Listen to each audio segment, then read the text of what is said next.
What's up, y'all? You know, I was just thinking about the Game of Thrones series finale and how I would have, a couple little tweaks, in my opinion, would have made that finale fire and more fulfilling, right? So, spoiler alert, I'm going to let you know, if ComicHead was on the writing staff, how I would have made a couple little changes to make that finale fire, right? So let's leave everything the same leading up to it. Every episode leading up to it, I'm not trying to rewrite the whole damn show, but because it wasn't that bad. It just got rushed a little bit in the last season.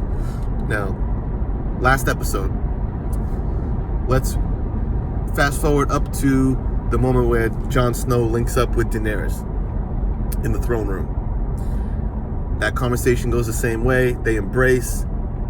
Jon Snow still does the deed. Stabs Daenerys. Kills her.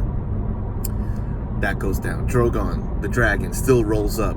Burns down the throne. Snags up Daenerys' body and flies away. Boom. That still happens. At this moment, though, you gotta have Grey Worm roll up into the throne room and be like, "What did you just do, dude?" And Jon Snow like, "Oh, snap."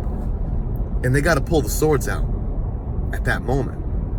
And you got to have a Jon Snow Grey Worm battle.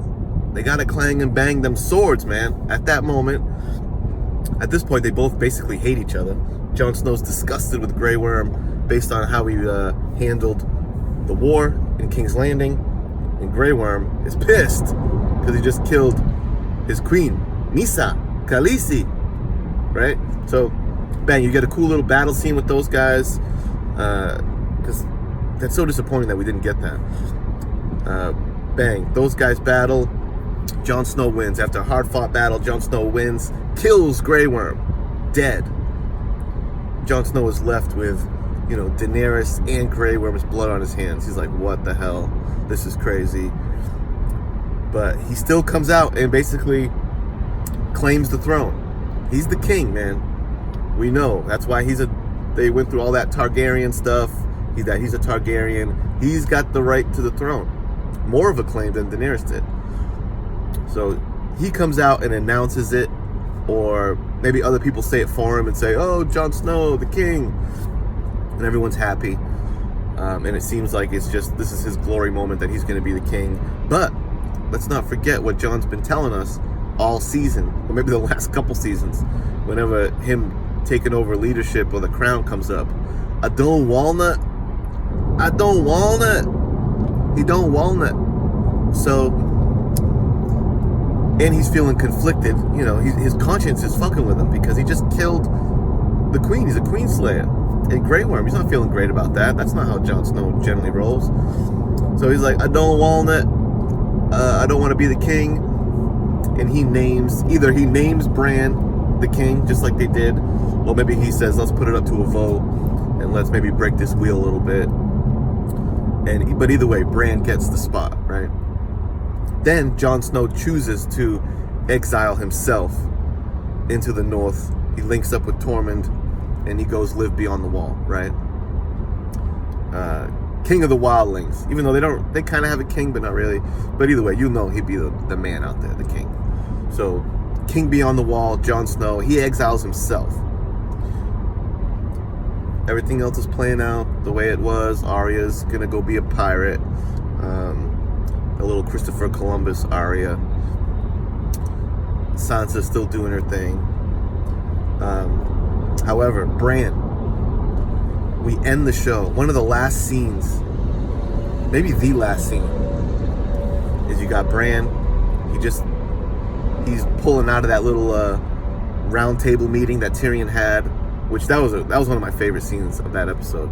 Tyrion and his new little council with Bronn and Sam and all that shit. That was a great scene. But when Bran gets wheeled away from that meeting, we see his face and his eye turned blue, dog. What? Bran's the Night King? Bran somehow is the new Night King. Blow your mind with the last scene you just, all you get is that one little flash. And you're like, oh my God, what does that mean? You leave everyone on the edge of their seat. You get people excited for the next books. Or if you wanted to continue the show, probably not continue the show, but at least that would be dope for the next books. Or maybe continue the show. But dude, how sick would that be? Of what do you do? Talk about raising the stakes. What do you do when the Night King is the straight up on the Iron Throne, the King of the Seven Kingdoms? That's so nuts. So that would be awesome. And it seems plausible because, you know, Bran's power has always kind of seemed, you never know exactly what he's capable of. And he did have, you know, the hand mark of the Night King on him. So I could see them connecting those dots and it not being too crazy. And Bran's a weirdo, so he could definitely be the Night King. He pretty much is not Bran anymore. He lost his soul. So, boom. That would be dope. That's what I would do. I think that would have made it a crazy ending. It would have satisfied the people that maybe wanted to see Jon Snow go out a little more on his own terms and be a little more, you know, alpha than he was, which I understand. Could have been more assertive in that moment. And Bran, it would have made it a cool twist as to Bran being the king if you gave us that little glowing eye there at the end. So that's it, man. That was on my mind. I'm on a little long drive here, so I was thinking about my Game of Thrones. Let me know what you guys think. Would that be a fire ending? Are there any little tweaks that you would have made? Peace.